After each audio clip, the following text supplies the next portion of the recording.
ಅದು ಪ್ರಯುಕ್ತವಾಗಿ ನಮ್ಮ ಸರ್ಕಾರಿ ಪ್ರೌಢಶಾಲೆ 79ನೇ ಸ್ವಾತಂತ್ರ್ಯೋತ್ಸವದ ಪ್ರಯುಕ್ತವಾಗಿ ಸರ್ಕಾರಿ ಪ್ರೌಢಶಾಲೆ ಬಿಬಿಂಗಳಿ ಗ್ರಾಮದಲ್ಲಿ ಅದ್ದೂರಿಯಾಗಿ ನಾವು ಈ ರಾಷ್ಟ್ರೀಯ ಹಬ್ಬವನ್ನ ಆಚರಣೆ ಮಾಡ್ತಾ ಇದ್ದೀವಿ. ನಾನು ಸ್ವಾತಂತ್ರ್ಯೋತ್ಸವವಾಗಿ ನೀವೆಲ್ಲರೂ ಮಾತಾಡಿದ್ದೀರಿ. ನಾನು ಏನು ಹೇಳಕ್ ಬಯಸ್ತಾ ಇದ್ದೀನಂದ್ರ, ಈ ವರ್ಷ ನಮ್ಮ ಶಾಲೆಯ ಫಲಿತಾಂಶ ಗಣನೀಯವಾಗಿ ಕುಸಿತ ಕಂಡೈತಿ. ಇದು ಕೇವಲ ನಮ್ಮ ಶಾಲೆಯ ಫಲಿತಾಂಶ ಮಾತ್ರವಲ್ಲ, ನಮ್ಮ ಇಡೀ ಜಿಲ್ಲೆಯ ಫಲಿತಾಂಶ. ನಾವು ಯಾವಾಗಲೂ ಟಾಪ್ 10 ಒಳಗೆ ಇರ್ತಿದ್ವಿ. ಈಗ ನಾವು ಟಾಪ್ ಕೆಳಗಿನಿಂದ ಮ್ಯಾಗ ಇದೀವಿ, ಕೆಳಗಿನಿಂದ 3ನೇ ನಂಬರ್ ಇದೀವಿ. ನೀವು 30 ಜಿಲ್ಲೆಯ ರಿಸಲ್ಟ್ ಅನ್ನ ನೋಡಿ, ಕೆಳಗಿನಿಂದ ಮ್ಯಾಗ ಇದೀವಿ. ಹಂಗ ಆಗ್ಬಾರ್ದು. ಒಂದೇ ಕೈಯಿಂದ ಅವರು ನಮ್ಮ ಟೀಚರ್ಸ್ ಎಷ್ಟೇ ಪ್ರಯತ್ನ ಪಟ್ಟು ನೀವು ಪ್ರಯತ್ನ ಪಡ್ಲಿಕ್ಕಂದ್ರ ರಿಸಲ್ಟ್ ಬರ್ಲಿಕ್ಕೆ ಸಾಧ್ಯ ಇಲ್ಲ. ಒಂದೇ ಕೈಲಿ ಹೆಂಗ್ ಮಾಡಿದ್ರೆ ಚಪ್ಪಾಳೆ ಆಗುದಿಲ್ಲ. ಈ ಕಡೆಯಿಂದ ನೀವು ಟಚ್ ಮಾಡಬೇಕು, ಅವರು ಟಚ್ ಮಾಡಿದ್ರೆ ಅವಾಗ ಮಾತ್ರ ಚಪ್ಪಾಳೆ ಆಗ್ಲಿಕ್ಕೆ ಸಾಧ್ಯ ಆಗ್ತದ. ನಾವು ಹಿಂದಗಡೆ ಅಂದ್ರೆ ಇಲ್ಲಿ ಸ್ಕೂಲಿಂದ ಹೋದ್ಮೇಲೆ ನಾವು ಎಲ್ಲೇ ಓದಕ್ಕೆ 4 ಜನ ಕುಂತಿರ್ತೀವಿ. ಅವಾಗ ಏನಪ್ಪ ಟೀಚರ್ ಸರಿಯಾಗಿ ಹೇಳಕತ್ತಾರೋ ಇಲ್ಲೋ, ಹುಡುಗರು ಏನೋ ಮಾಡಲಾಗ್ಯಾರ. ಮೊದಲ ಬೇಸ್ಮೆಂಟ್ ಅದಕ್ಕಂತಾರ ಪ್ರಾಥಮಿಕ ಶಿಕ್ಷಣ ಒಳಗೆ ಏನಾಗ್ತದ, ನಮ್ಮ ಊರಾಗ ಪೇರೆಂಟ್ಸ್ಗಳು ತಲೆಯಾಗ ಏನು ಕುಂತು ಬಿಟ್ಟದ. ನಾನು ಬಹಳಷ್ಟು ಮಂದಿಗೆ ಸಜೆಷನ್ ಕೊಟ್ಟೆ, ಪ್ರೈಮರಿ ಸ್ಕೂಲ್ಗೆ ಹಚ್ಚಿರಿ ಅಂದ್ರೆ ಅವ್ರೇನಂತಾರ, ಅಲ್ಲಿ ಏನಾದ ಅಂತ ಕೇಳಕತ್ತಾರ. ಅಲ್ಲಿ ಏನಾದ ಅಂದ್ರ ಒಬ್ಬ ಪ್ರೈಮರಿ ಸ್ಕೂಲ್ ಟೀಚರ್ KS ಆಗ್ಬಹುದು, ಪ್ರೈಮರಿ ಸ್ಕೂಲ್ ಹೈಸ್ಕೂಲ್ ಟೀಚರ್ ಆಗ್ಬೇಕಂದ್ರ ಆ ಟೀಚರ್ಸ್ ಆದವರಿಗೆ ಅದ್ರ ಕಷ್ಟ ಗೊತ್ತಿರ್ತೈತಿ. ಅವರನ್ನ ಮಕ್ಕಳು ಅವರಿಗೆ ಕೋಆಪರೇಟ್ ಮಾಡಿ ನಮ್ಮ ಪ್ರಾಥಮಿಕ ಶಿಕ್ಷಣ ಭದ್ರ ಬುನಾದಿ ಐತಂದ್ರ ಇಲ್ಲೇನು ಹೈಸ್ಕೂಲ್ಗೆ ಬರ್ತಾವಲ್ಲ ಹುಡುಗರು, ಇಲ್ಲಿ ಸ್ಟ್ಯಾಂಡ್ ಆಗ್ತಾರ. ಹೈಸ್ಕೂಲ್ ಹುಡುಗರಿಗೆ ನೀವು ತಮ್ಮ ಹೆಸರು ತಮಗೆ ಇಂಗ್ಲಿಷ್ನಾಗ ಬರೆದು ಬರೆಯಪ್ಪ ಅಂದ್ರ ಕೆಲವೊಂದಿಷ್ಟು ಜನರಿಗೆ ಬರೀಲಾಕ ಬರಲ್ಲ. ಯಾಕೆ ಬರಲ್ಲ ಅಂದ್ರ ತಳಪಾಯ ಗಟ್ಟಿಲ್ಲ. ನಮ್ಮ ಜಿಲ್ಲಾ ಪರಿಸ್ಥಿತಿ ಶಿಕ್ಷಣ ವ್ಯವಸ್ಥೆ ಒಳಗೆ ಈ ವರ್ಷ ಹೆಂಗಾಗಿತ್ತಂದ್ರ, ನೀವು ರಿಸಲ್ಟ್ ನೋಡ್ರಿ, ಕೇವಲ 48% ಆಗೈತಿ. ಯಾಕ? ಎಕ್ಸಾಮ್ ವೆಬ್ ಕಾಸ್ಟಿಂಗ್ ಮಾಡಿದ್ರು, ಕ್ಯಾಮ್ರಾದಾಗ ನಿಮಗೆ ಜೂಮ್ ಮಾಡಿದ್ರು, ನಿಮ್ಮ ಬಳಿ ಚೀಟಿ ಇತ್ತಂದ್ರೆ ಹೊರಗೆ ತೆಗೆದ್ರು, ಅಲ್ಲಿ ಬಂದ ರಿಸಲ್ಟ್ 48. ಅದಕ್ಕೆ ವಿದ್ಯಾರ್ಥಿಗಳೇ ಹಂಗಾಗ್ಬಾರ್ದು. ಈ ಆಗಸ್ಟ್ ತಿಂಗಳ ಇಲ್ಲಿ ತನ ನೀವು ಓದಿರೋ ಬಿಟ್ಟಿರೋ ಗೊತ್ತಿಲ್ಲ. ಇನ್ನು ಮ್ಯಾಗಿನ ಟೈಮ್ ಏನೈತಲ್ಲ, ಇನ್ನು ಮ್ಯಾಗಿಂದು ಪರೀಕ್ಷೆ ತನ ಎಷ್ಟು ತಿಂಗಳು ಉಳಿದೈತಿನ.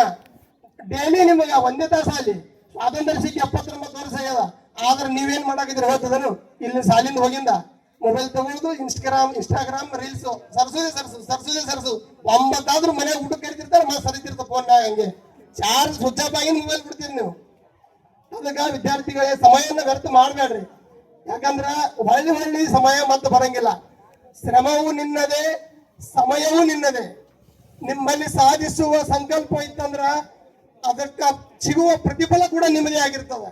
ಇವತ್ತು ಬಂದವರು ಆ ವಿದ್ಯಾರ್ಥಿಗಳ ತಂದೆ ತಾಯಿಗಳು ವೇದಿಕೆ ಮೇಲೆ ಸನ್ಮಾನ ಮಾಡ್ಕೋಬೇಕಂದ್ರ ಆ ಮಕ್ಕಳ ಒಂದು ಶ್ರಮ ಐತಿ. ಅದರಿಂದ ಆ ಮಕ್ಕಳು ಓದಿದಾರ.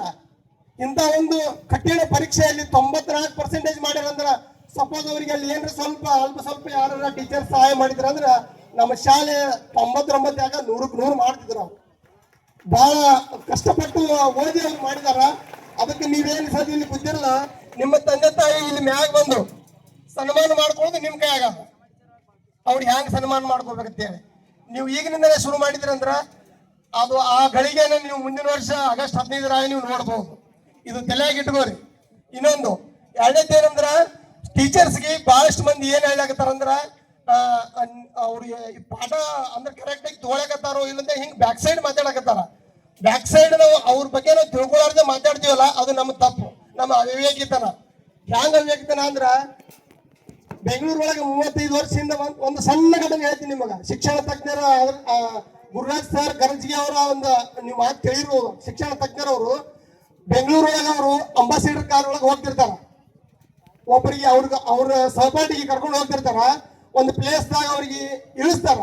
ಇಳಿಸಿಂದ ಅದು ಡೋರ್ ಸರಿಯಾಗಿ ಮುಚ್ಚಿರುವುದಿಲ್ಲ. ಅವರು ಯಾರು ಕೆಳಗೆ ಇಳಿದವ್ರು. ಇವ್ರು ಹಂಗೆ ಕಾರ್ ನಡ್ಸ್ಕೋತ ಹೋಗ್ತಿರ್ತಾರ.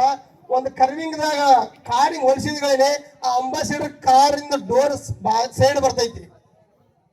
ಸೈಡ್ ಬಂದ ತಕ್ಷಣ ಒಬ್ಬ ಹಿಂದಿನಿಂದ ನಮ್ಮಂತ ಹುಡುಗ ಕಾರ್ ತಗೊಂಡು ಬರ್ತಿರ್ತಾನೆ ಹಿಂದ. ಅದು ವಾಪಸ್ ಡೋರ್ ಅಂಬಾಸಿಡರ್ ಕಾರಿನ ಡೋರ್ ಟೈಟ್ ಇರ್ತೈತಿ, ವಾಪಸ್ ಮುಚ್ಚಿರುವುದಿಲ್ಲ. ಅದು ಒಬ್ಬ ಹಿಂದಿನಿಂದ ಕಾರ್ ತಗೊಂಡ್ ಬರ್ತಿರ್ತಾನಲ್ಲ, ಹಣ ಹೊಡಿತಾನ, ಲೈಟ್ ಕೊಡ್ತಾನ, ಹಣ ಹೊಡಿತಾನ, ಲೈಟ್ ಕೊಡ್ತಾನ. ಇವರಿಗೆ ಸರ್ಗೆ ಅದು ನೋಡ್ತಾರ, ಎಂತ ಒಂದು ಪಾಸಲ್ ಹುಡುಗ ಇದು. ಸುಮ್ಮನೆ ಹಣ ಹೊಡಿತಾವ, ಸುಮ್ಮನೆ ಲೈಟ್ ಕೊಡ್ತಾವ, ಸುಮ್ಮನೆ ಹಣ ಹೊಡಿತಾವ, ಸುಮ್ಮನೆ ಒಂದ್ಸಲ ಲೈಟ್ ಕೊಡ್ತಾನ, ಒಂದ್ಸಲ ಹಣ ಹೊಡಿಲಾಕತ್ತಾನ. ಅವ ಎದಕ್ ಹೊಡಿಲಾಕತ್ತಾನಪ್ಪ ಅಂದ್ರ ಆ ಕಾರಿನ ಡೋರ್ ತೆಗದಾವ, ಅದು ಮತ್ತೊಬ್ಬರಿಗೆ ಬಡಿತಂದ್ರ ಮತ್ತೊಬ್ಬರಿಗೆ ಜೀವಕ್ಕೆ ಹಾನಿ ಆಗಬಹುದು, ತೊಂದರೆ ಆಗಬಹುದು ಅಂತ ಹೇಳಿ ಅವ ಹಣ ಹೊಡ್ಲಾಕ್ತಿರ್ತಾನ.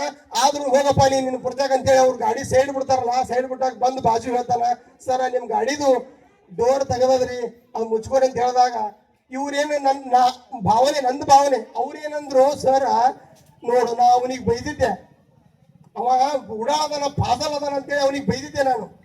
ಆದ್ರೆ ಅವನ ಮನಸ್ಸಿನಾಗ ಏನೋ ಒಳ್ಳೆ ಭಾವನೆ ಅದ, ಮತ್ತೊಬ್ಬರಿಗೆ ತೊಂದರೆ ಆಗ್ಬಾರ್ದು ಅಂತ ಹೇಳಕತ್ತಲ್ಲ, ಅದು ಅವನ ಒಳಗಿನ ಮನಸ್ಸಿನ ಭಾವನೆ. ಹಂಗ ನಾವು ಶಿಕ್ಷಕರಿಗೆ ಗೊತ್ತಿರ್ಲಾರ್ದೆ ಅವ ಅದು ಹೇಳಕತ್ತಾನಂತ ನಮ್ಗೆ ಗೊತ್ತಿರ್ಲಾರ್ದೆ ನಾವು ಹಿಂದಗಡೆ ಮಾತಾಡೋದು ಬಹಳ ದೊಡ್ಡ ತಪ್ಪೈತಿ. ಅದಕ್ಕೆ ಶಿಕ್ಷಕರ ಬಗ್ಗೆ ಯಾರು ದಯವಿಟ್ಟು ಕೀಳಾಗಿ ಮಾತಾಡತಕ್ಕಂತ ಒಂದು ಪ್ರವೃತ್ತಿಯನ್ನ ಬೆಳೆಸ್ಕೋಬಾರ್ದು. ಇನ್ನೊಂದು ನಮ್ಮ ಊರಿನ ಎಲ್ಲ ಹಿರಿಯ ನಾಗರಿಕರು ಇಲ್ಲೇ ಇದೀರಿ, ದಯವಿಟ್ಟು ನಮ್ಮ ಪ್ರಾಥಮಿಕ ಶಿಕ್ಷಣ ಒಂದು ತಳಪಾಯ ಬೇಸ್ಮೆಂಟ್ ಸರಿಯಾಗಬೇಕಾಗಿದೆ ನಮ್ಮ ಊರ ಮಕ್ಕಳಿಗೆ. ಈಗ ಪ್ರೈವೇಟ್ ಸ್ಕೂಲ್ ಒಳಗೆ ನೀವು ಹೋಗಿ ಕೇಳಿದ್ರೆ ಹೈಸ್ಕೂಲ್ ಮಕ್ಕಳಿಗೆ ನಾನು ಮೊನ್ನೆ ಸುಮ್ಮನೆ ಫೀಸ್ ಕೇಳ ಬರ್ಬೇಕಂತ ಹೋಗಿದ್ದೆ, ಹೈಸ್ಕೂಲ್ ಹುಡುಗರು 90,000 ಅಂತ್ರಿ. ನಮ್ಮ ರೈತರು ಎಲ್ಲಿಂದ ತುಂಬ್ತೀರಿ ಹೇಳ್ರಿ ನೀವು? 90,000 ದುಡಿಬೇಕಂದ್ರ ತಿಂಗಳ 10-12 ರೂಪಾಯಿ ದುಡಿಬೇಕಾಗ್ತದೆ ಹೈಸ್ಕೂಲ್ ಹುಡುಗರಿಗೆ. ಪ್ರೈಮರಿ LKG ಆದ ಹುಡುಗ 30,000 ರೂಪಾಯಿ ಫೀ. ಅದಕ್ಕೆ ನಮ್ಮ ಪ್ರಾಥಮಿಕ ಶಿಕ್ಷಣ ನಾವು ಬಲಪಡಿಸ್ಬೇಕಾಗ್ಯದ. ನಮ್ಮ ಊರಿನ ಯುವಕರು ಸಾಕಷ್ಟು ಕಲ್ತೋರದಿರಿ, ಹಿರಿಯರದಿರಿ, ಸ್ವಲ್ಪ ಅವಾಗ ಸ್ಕೂಲಿಗೆ ಮೀಟಿಂಗ್ ಕರೆದಾಗ ಹೋರಿ ಪ್ರಗತಿ ಪರಿಶೀಲನೆ ಮಾಡ್ರಿ. ಅದು ಒಂದು ಗೌರ್ಮೆಂಟ್ ನಲ್ಲಿ ಕಲಿ ಅಂತ ಹೇಳಿ ವ್ಯವಸ್ಥೆ ತಂದದಪ್ಪ, ಅದು ಯಾಕಾರ ತಂದದ ನನಗೆ ಅನಿಸ್ತದ ಅದು ಸಿಸ್ಟಮ್ ನೋಡಿದ್ರ. ಯಾಕಂದ್ರ ಅದು ಪ್ರತಿಯೊಂದು ಹುಡುಗ ಒಂದು ರಗಸ ಅಂತೇಳಿ ಒಂದು ಸಪ್ತಾಹ 3 ತಿಂಗಳು ಕಲಿಸ್ಬೇಕಂತ. ಅದು ಒಂದೇ ರಗಸ ಅಂತ ಕಲಿಯುತ್ತ 3 ತಿಂಗಳು ಕಲಿಸೋದು ಅದು ಒಂದೇ. ಮತ್ತೆ ಮುಂದೆ ಒಟ್ಟು ಕಲಿದೆ ಅವಾಗ. ಆ ನಲ್ಲಿ ಕಲಿ ವ್ಯವಸ್ಥೆಯನ್ನ ನಾವು ಸರ್ಕಾರ ಮಟ್ಟಕ್ಕಂತೂ ಹೇಳೋದಾಗಲ್ಲ. ಇಲ್ಲಿ ನಮ್ಮ ಪ್ರಾಥಮಿಕ ಶಿಕ್ಷಣಕ್ಕ ನೀವು ಸ್ವಲ್ಪ ಹೋಗಿ ಅದಕ್ಕೆ ಬೆಂಬಲ ಸಮಯ ಸಿಕ್ಕಾಗ ಸ್ವಲ್ಪ ಹೋಗಿ ಅಲ್ಲಿ ನೀವು ಪರಿಶೀಲನೆ ಮಾಡ್ಕೋತಿದ್ರಿ ಅಂದ್ರ ಮಕ್ಕಳು ಮುಂದೆ ಹೈಸ್ಕೂಲ್ ಬಂದಾಗ ಸುಧಾರಣೆ ಆಗ್ತಾವ. ಆಮೇಲೆ ರಿಸಲ್ಟ್ ಒಳಗೆ ಸುಧಾರಣೆ ಆಗ್ತದ, ಅವ್ರ ನಿಮ್ ಮನೆಗೆ ಹೆಸರು ಬರ್ತದ, ನಾಳೆ ಅವರು ತಮ್ಮ ವೃತ್ತಿ ಶಿಕ್ಷಣ ಮುಂದೆ ವೃತ್ತಿ ಪಡ್ಕೊಳಕ್ ಅನುಕೂಲ ಆಗ್ತದ. ಅದಕ್ಕಾಗಿ ನೀವು ಪ್ರಾಥಮಿಕ ಶಿಕ್ಷಣಕ್ಕೆ ಸ್ವಲ್ಪ ಒತ್ತು ಕೊಡ್ರಿ, ಇಲ್ಲಿ ಮುಂದೆ ಬಂದಾಗ ಮಕ್ಕಳು ಸುಧಾರಣೆ ಆಗ್ತಾವ. ಮತ್ತೆ ಈ ಸಲ ಎಲ್ಲ ಟೀಚರ್ಸ್ಗಳು ಸಹಿತ ನಿಮ್ಮ ಕಡೆಯಿಂದ ಸ್ವಲ್ಪ ಸಾಕಷ್ಟು ಎಫರ್ಟ್ ಹಾಕಿ ಮಕ್ಕಳಿಗೆ ನೀವು ಪ್ರೋತ್ಸಾಹವನ್ನು ಮಾಡ್ರಿ ಅಂತ ಹೇಳಿ ಇನ್ನೊಂದು ಉದಾಹರಣೆ ಹೇಳಿ ನಾನು ಭಾಷಣ ಮುಗಿಸ್ತೀನಿ. ನಿಮ್ಗೆ ಆಲ್ರೆಡಿ ಟೈಮ್ ಹೆಚ್ಚಿಗೆ ತೊಗೊಂಡು 2 ನಿಮಿಷ ಮಾತಾಡ್ತೀನಿ ಅಂತ ಹೇಳಿದ್ದೆ ಆದಿಮನಿ ಸರ್ಗೆ. ಅಬ್ದುಲ್ ಕಲಾಂ ಅವರಿಗೆ ಒಬ್ಬ ಮೀನು ಹಿಡಿಯುವಂತ ಮಗ ಅಬ್ದುಲ್ ಕಲಾಂ, ಅವನಿಗೆ ಶಾಲೆಯಲ್ಲಿ ಶಿಕ್ಷಕರು ಹೆಂಗ ಪ್ರೇರೇಪಣೆ ಕೊಟ್ರಪ್ಪ ಅಂದ್ರ, ರಾಕೆಟ್ ಅಲ್ಲಿ ಹಾರ್ಲಾಕತ್ತದಲ್ಲ, ಅದು ಮ್ಯಾಗ ವಿಮಾನ ಹಾರ್ತದಲ್ಲ, ಅದು ಹ್ಯಾಂಗ ಹಾರ್ತದ, ಅದಕ್ಕೆ ಏನು ಸಪೋರ್ಟ್ ಅದ. ಅದಕ್ಕೆ ಶಿಕ್ಷಕರಿಗೂ ಆ ಅಬ್ದುಲ್ ಕಲಾಂ ಅವ್ರಿಗೆ ಕೊಟ್ಟಂತ ಒಂದು ಸ್ಫೂರ್ತಿಯಿಂದ ಅವ್ರು ಯಾವ ಲೆವೆಲ್ಗೆ ಬೆಳೆದ್ರಪ್ಪ ಅಂದ್ರ ಅವ್ರಿಗೆ ಗೊತ್ತಿತ್ತೇನ್ರಿ, DRDO ನಾವು ಓದ್ತೀನಿ ಸೈಂಟಿಸ್ಟ್ ಆಗ್ತೀನಿ ಅಂತ ಹೇಳಿ ಗೊತ್ತಿತ್ತೇನ್ರಿ. ಆಗ ತರಗತಿ ಕೋಣೆಯಲ್ಲಿ ಶಿಕ್ಷಕರು ಕೊಟ್ಟಂತ ಒಂದು ಪ್ರೇರೇಪಣೆಯಿಂದ ಅವರು ಸೈಂಟಿಸ್ಟ್ ಆದ್ರು, DRDO ಅಧ್ಯಕ್ಷ ಆದ್ರು, ನಮ್ಮ ಭಾರತದ ರಾಷ್ಟ್ರಪತಿಗಳಾಗಿ ಅಬ್ದುಲ್ ಕಲಾಂ ಅವರು ಹೊರಹೊಮ್ಮಿದ್ರು. ಅದಕ್ಕ ನೀವು ಇದೇನ್ ತರಗತಿ ಕೋಣೆ ಒಳಗೆ ಏನು ಕಲಿತೀರಿ, ಶಿಕ್ಷಕರು ಹೇಳಿದಂತ ಮಾರ್ಗದರ್ಶನವನ್ನು ನೀವು ಸರಿಯಾಗಿ ಪಾಲನೆ ಮಾಡಿದ್ದೆ ಆದ್ರ ನಿಮ್ಮ ಹೆಸರು ಜಗಜ್ಜಾಹೀರಾಗ್ತದ, ನೀವು ಸುವರ್ಣಾಕ್ಷರಗಳ ನಿಮ್ಮ ಹೆಸರು ಬರೆದಿಡುವಂತ ಹೆಸರು ಆಗ್ತದ ಅಂತ ಹೇಳಿ ನನಗೆ ಮಾತಾಡಕ್ಕೆ ಅವಕಾಶ ಕೊಟ್ಟಿದ್ದಕ್ಕ ನಾನು ಅಭಾರಿಯಾಗಿರ್ತೇನೆ. ಧನ್ಯವಾದಗಳು.